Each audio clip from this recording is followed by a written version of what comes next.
দেখুন, অনেক সময় আমরা কিন্তু পুরনো ফোন কিনি, যেটা হয়তো কোনো শোরুম থেকেও কিনতে পারি। তো এই ধরনের ফোনে আসলে ভিতরে কোনো কাজ করা হয়েছে কিনা সেই বিষয়ে কিন্তু আপনার কাছে সঠিক তথ্য থাকে না।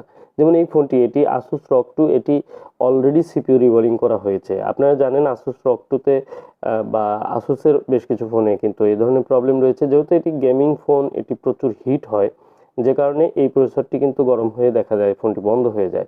এই প্রবলেমটি একটি কমন প্রবলেম, এর আগে ওই ভিডিওটি আমি শেয়ার করেছি আপনাদের সাথে। তো সেই ফোনটি ইনটেক ছিল। আজকের যে ফোনটি কাজ করছি এটি অলরেডি কিন্তু কাজ করে, এটি সিপিইউ রিবোলিং করা রয়েছে। তো এই ফোনটি এখনও রানিং আছে। এই ফোনটির প্রবলেম হলো ফোনটি ইউজ করার সময় বন্ধ হয়ে যায়, গরম হয়ে সিপিইউটি গরম হয়ে বন্ধ হয়ে যায়। এটি হচ্ছে কমপ্লেন। আরেকটি প্রবলেম রয়েছে, সেটি সেন্সরের, ট্রিগারের একটি সেন্সরের প্রবলেম। আসলে ট্রিগারের সেন্সর, এটি একটি টাচ সিস্টেম। যদি সিপিইউ থেকে কোনো সমস্যা হয়ে থাকে তাহলে প্রবলেমটি অটোমেটিক সলভ হয়ে যাবে, আর যদি সেটি না হয় তাহলে সেই সেন্সরটি চেঞ্জ করতে হবে। তো যা হোক, আমি আজকে যে সিপিইউটি রিবোলিং করব, আমি আপনাদের দেখাবো যে একটি রানিং ফোন সবই ঠিকঠাক রয়েছে, কিন্তু এই ফোনটি কেন বারবার বন্ধ হয়ে যাচ্ছিল। তো সিপিইউ রিবোলিং এই কাজগুলো অনেকেই করছেন, আপনারা দেখে একদমই কোনো তারতম্য বুঝতে পারবেন না যে সিপিইউ রিবোলিং করছে। দেখুন, বলগুলো সব ঠিক রয়েছে, ফোনটিও কিন্তু ঠিকঠাক চলছে, বাট ফোনটি বন্ধ হয়ে যাচ্ছে। একটু ইউজ করলে ফোনটি গরম হয়ে আবার বন্ধ হয়ে যাচ্ছে। তো আমি এই কাজটি আমার মতো করে খুব সুন্দরভাবে কাজটি করে সম্পূর্ণ করে দিব, এবং কি এই ফোনটি পরবর্তীতে বন্ধ হয় কিনা সেটির রিভিউ কিন্তু আমি আপনাদের সাথে শেয়ার করব। রিভিউটি কিভাবে শেয়ার করব, এই ফোনটি যার, উনি হোয়াটসঅ্যাপে আমার সাথে কন্ট্যাক্ট করেন, এবং কি উনি যখন এই ফোনটি পরবর্তীতে হাতে পেয়ে ইউজ করে দেখছিলেন যে ফোনটি আবার আগের মতো বন্ধ হচ্ছে কিনা, সেই রিপোর্টটি উনি যেটি দিয়েছেন সেই রিপোর্টটি কিন্তু আমি আপনাদের সাথে শেয়ার করব। তো অ্যাকচুয়ালি আমাদের এই মোবাইল রিপেয়ারে দেখা যায় অনেকে অনেক কাজ করছেন, অনেকেই কনফিডেন্টলি কাজ করেন, আবার অনেকে কিন্তু নিজের ভিতরে ভিতরে কিন্তু কনফিডেন্স কম থাকে। তো দেখুন, এই সিপিইউটি কিন্তু অলরেডি আমি রিবোলিং করে নিয়েছি, আর এই সিপিইউর ভিতরে এই প্রসেসরের নিচে যে ক্যাপাসিটরগুলো থাকে, ক্যাপগুলো কিন্তু একটাও নেই। তো আমি ক্যাপ ছাড়াই লাগাবো, কারণ ক্যাপের জন্য ফোন বন্ধ হবে না, ক্যাপের জন্য কিন্তু আহামরি কোনো সমস্যা হবে না। তো আসলে প্রবলেমটি কোথায় সেটি আমরা কাজ করব, এবং কাজের এক ফাঁকে আমি কিন্তু বলবো আপনাদেরকে। এই প্রসেসরটি কিন্তু ভালো একটি প্রসেসর। এই প্রসেসর আর Poco X3 Pro same processor. তো এই প্রসেসরগুলো সাধারণত একটু হিট জেনারেট করে, আর যে কারণে ফোনগুলো কিন্তু অতিরিক্ত হিট হলে দেখা যায় যে অনেক ক্ষেত্রেই ফোনগুলো বন্ধ হয়ে যায় এবং রিবোট করে, রিস্টার্ট করে, এই প্রবলেমগুলো হয়। কিন্তু প্রসেসরের স্পিড কিন্তু অনেক ভালো।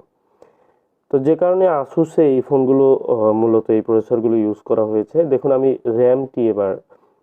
র্যামটিও রিবোলিং করে নিয়েছি, আমি ইনস্টল করব। আর র্যাম প্রসেসর দুটি ইনস্টল হয়ে গেলে আমি ফোনটি ডিসপ্লে প্যানেলে সেট আপ করবো, এবং কি এই প্রবলেমটি সলভ হয় কিনা, সেই সাথে এটির যে ফোন রানিং থাকার ব্যাপারটি সেটি ঠিকঠাক মতো থাকে কিনা, এই বিষয়টি আমাদের দেখতে হবে। অ্যাকচুয়ালি এ ধরনের ফোনে আমরা যখন কাজ করি আমরা কিন্তু প্রচুর পরিমাণে গেমিং করে চেক করার সুযোগ পাই না। সেই কারণেই দেখা যায় যে আমরা আমাদের কাজগুলো কিন্তু অনেক কনফিডেন্টলি করতে হয়, অনেক দূরে। যেমন কুরিয়ারে এই ফোনটি এসেছে পাবনা থেকে।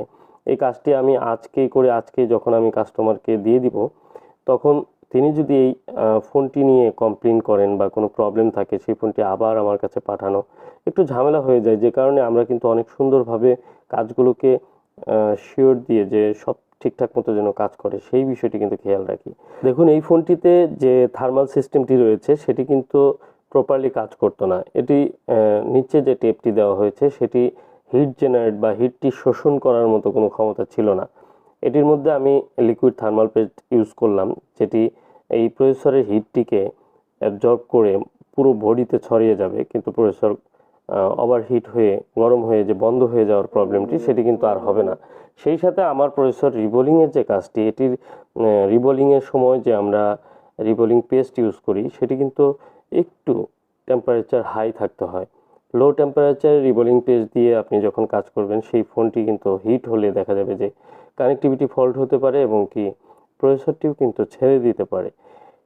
এই নানা বিষয়গুলো আমাদের খেয়াল রেখে আমাদের কাজগুলো করতে হয়, কারণ একটি কাজ অনেক দূর থেকে অনেক বিশ্বাস করে আমাদের কাছে যখন পাঠায়, সেই কাজটি প্রপারলি করার চেষ্টা করে থাকি, এবং প্রত্যেকটি কাজ যেন সুন্দরভাবে তারা সলিউশন পান। আর যদি কোনো ফোন ঠিক না হয় সেটির সলিউশনটি আমরা বলি যে এই কাজটি হয়তো এই কারণে হচ্ছে না বা এই প্রবলেম, কিন্তু এই প্রবলেমটি আসলে সলভ করা যদি কোথাও সম্ভব হয় সেই পরামর্শ কিন্তু আমরা দিয়ে থাকি।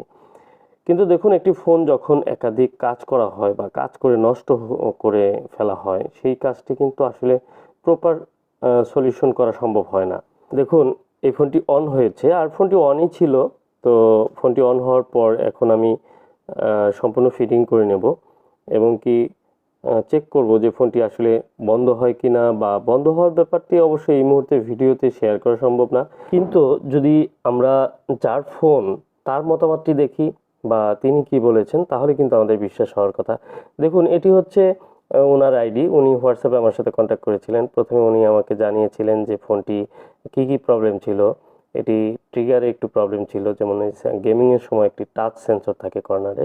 তো ওই প্রবলেমটি আসলে সলভ হয়নি, ওই ব্যাপারটি উনি জানিয়েছেন। আর ফোনটি যে বন্ধ হয়ে যাওয়ার প্রবলেম ছিল, দেখুন ফোন পেয়েছি ভাইয়া, যা হোক ফোন আর অফ হচ্ছে না এবং ফোনের বন্ধ হচ্ছে না, কিন্তু ইয়ার ট্রিগারটি ওটি সলভ হয়নি, এই বিষয়টি জানিয়েছেন। আর ইয়ার ট্রিগারটি হচ্ছে টাচের একটি প্যানেল, এটি আসলে চেঞ্জ করা ছাড়া ওয়ে নাই, আর এটি নতুন পাওয়া যায় না, যে কারণে এটি সলভ হয়নি। কিন্তু বন্ধ হয়ে যাওয়ার প্রবলেমটি ছিল, যেটি গেমিংয়ের সময় বন্ধ হতো, সেই বিষয়টি কিন্তু একদমই সলভ হয়ে গেছে। তো আশা করি ভিডিওটি ভালো লাগছে। ভালো লাগলে অবশ্যই লাইক করবেন আর চ্যানেলটি সাবস্ক্রাইব করে রাখবেন, সবার সাথে শেয়ার করে রাখবেন। আসসালামু আলাইকুম।